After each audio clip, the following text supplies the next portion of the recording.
കൈയും വെട്ടും കാലും വെട്ടും, വേണ്ടി വന്നാൽ തലയും വെട്ടും. ആരിത് പറയുന്നെന്നറിയാമോ?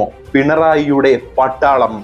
ഇന്നലെ കേരളത്തിലുടനീളം അലയടിച്ച ഈ കൊലവിളി മുദ്രാവാക്യം യഥാർത്ഥത്തിൽ അൻവറിനെതിരെ ആയിരുന്നില്ല.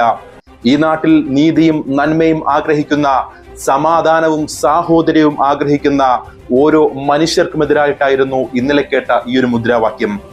ഇന്നലെ വരെ കേരളം ചൂണ്ടിക്കാട്ടിയ നഗ്ന സത്യങ്ങൾ വെറും ആരോപണമായി തുടർന്നുവെങ്കിൽ ഭരണകക്ഷി MLA പുറത്തുവന്ന വെളിപ്പെടുത്തലുകൾ അതെല്ലാം ആധികാരിക വാസ്തവമായി മാറിക്കഴിഞ്ഞിരിക്കുന്നു.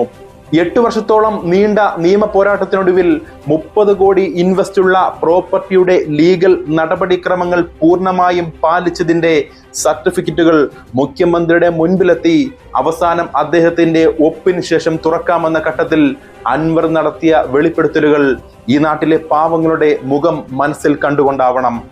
ഈ ആവശ്യത്തിലേക്കടക്കം എടുത്ത ലോണുകൾ പലതും മുടങ്ങി നിൽക്കുമ്പോൾ ജപ്തി ഭീഷണി നേരിടുന്ന MLA പാർട്ടിക്ക് വിനീത വിധേയനായി നിന്ന് കോടികൾ കൊയ്യാൻ കൂട്ടു നിൽക്കാതിരുന്നത് നാട്ടിൽ സമാധാനവും സുരക്ഷയും ഉണ്ടെങ്കിലേ പാർട്ടിയിലേക്ക് മനുഷ്യർക്ക് വരാൻ കഴിയൂ എന്ന തിരിച്ചറിവിലാകണം.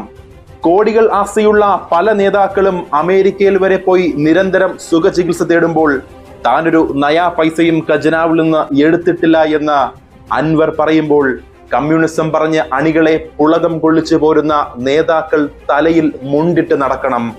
ബിരിയാണിയും കുഴിമന്തിയും കഴിച്ച് ജീവിതം വെറും ഉത്സവമാക്കി ആഘോഷിക്കുന്ന യുവത്വങ്ങൾ ചീഞ്ഞളിഞ്ഞ ഈ രാഷ്ട്രീയ സാഹചര്യങ്ങളിലേക്ക് ഒന്ന് തിരിഞ്ഞു നോക്കുന്നത് നന്നായിരിക്കും.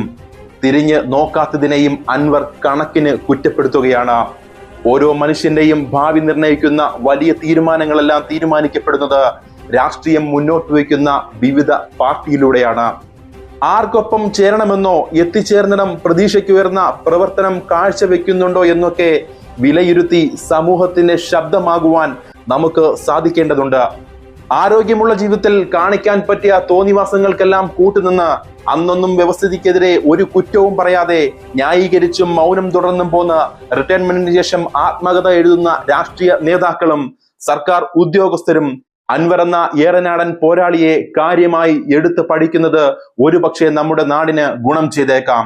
അൻവർ ഉയർത്തിയ ആരോപണങ്ങളെ വസ്തുതാപരമായി നേരിടാൻ കെൽപ്പില്ലാതെ പോയ പാർട്ടി സെക്രട്ടറിയുടെ നിലവിളിയാണ് കടന്തൽ രാജയെ നേരിടാൻ അണികൾക്ക് നൽകിയ പരസ്യ ആഹ്വാനത്തിലൂടെ പുറത്തു വന്നത്. കൊലവിളി മുദ്രാവാക്യങ്ങൾ ഉയർത്തിയും മത തീവ്രവാദ പട്ടം കൊടുത്തും നിങ്ങൾ തുടരുന്ന ഈ പ്രതിരോധം കേരളം കണ്ടുമടുത്തതാണ്. മുഖ്യമന്ത്രി തന്നെ പറഞ്ഞു വെച്ച പോലെ പോലീസിലെ പുഴുക്കുത്തുകൾക്ക് കൂടുതൽ വളമാകുവാനും BJPക്ക് ഏറെ ആഹ്ലാദം നൽകുമെന്നതും ഒഴിച്ചാൽ നിരത്തിലിറങ്ങുന്ന അണികളോട് പൊതുസമൂഹത്തിന്റെ മനസ്സിൽ അറപ്പും വെറുപ്പും ഇരട്ടിക്കുമെന്നല്ലാതെ മറ്റൊരു പരിഹാരവും ഇതുകൊണ്ട് ഉണ്ടാകാൻ പോകുന്നില്ല.